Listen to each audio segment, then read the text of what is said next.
Crypto's Flash Boys. A Q&A with Austin Federa on DoubleZero.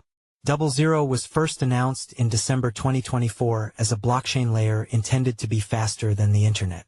Since then, nearly 12.5% of SOL staked is operating on the DoubleZero testnet.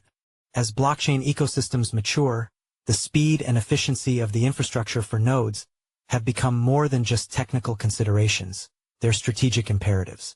Leading the charge in this space is Austin Federa, former head of strategy at the Solana Foundation, who is gearing up to launch DoubleZero, a protocol designed to redefine how blockchains communicate and scale.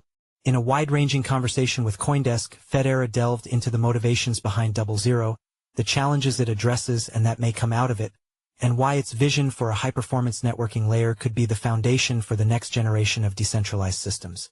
DoubleZero was first announced in December 2024 as a blockchain layer aimed to be faster than the internet and therefore crucial for crypto trades. Since then, nearly 12.57% of SOL staked is operating on the DoubleZero testnet. The mainnet launch is expected to happen sometime in September. This interview has been edited for brevity and clarity. CoinDesk. Explain how DoubleZero works to someone who is new to crypto. Austin Federa. I think one of the easiest ways to explain what we're building is we're building crypto's version of Flash Boys. That really was this transformational moment where people kind of realized that your edge in execution on a centralized trading venue was no longer your actual trade logic or the speed of the computer that you have hooked up to the market.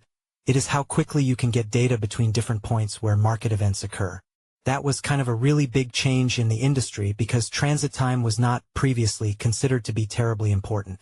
You can go back and watch Formula 1 races from the 80s, they're just taking a cigarette break during a pit stop, and then someone realized, oh man, we're actually leaving a lot of time on the track by these pit stops not being optimized. And it really is something quite similar in the trading space. So for crypto, the idea of using something that's faster than the public internet, that you can use a network, that you can use technologies on that are not available on the public internet, it's not necessarily a new idea. The problem was, until DoubleZero came along, it would have to have been run by one centralized company and not allow for multiple independent contributors.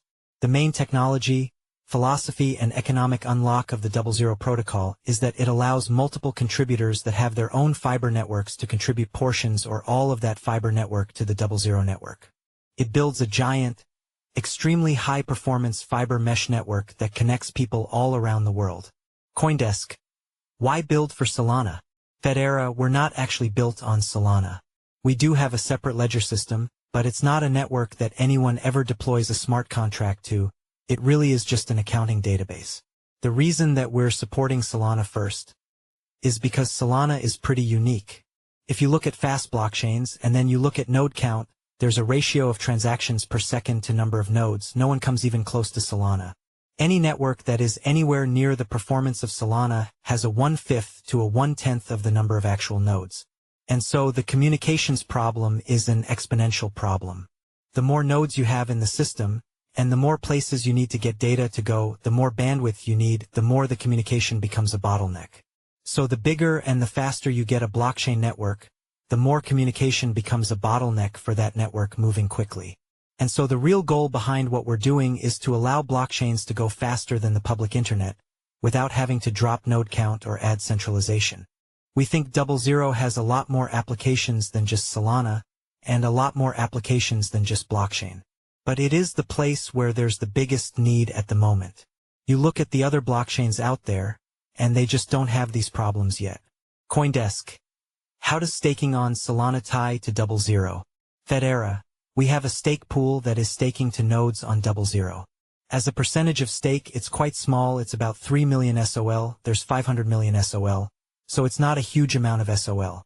That was originally conceived of as a way to help subsidize the cost of validators running on our testnet, but turned out people were just very interested in running on testnet, and so that's been a really nice tool for getting more people on board with the network. When we launch mainnet data in September, that's going to be over 50 different fiber links right now. Currently it's at 8. Many of the links will be 10 times faster than the connections that we have today in terms of their capacity. So going from 10 gigabit to 200 gigabit connections.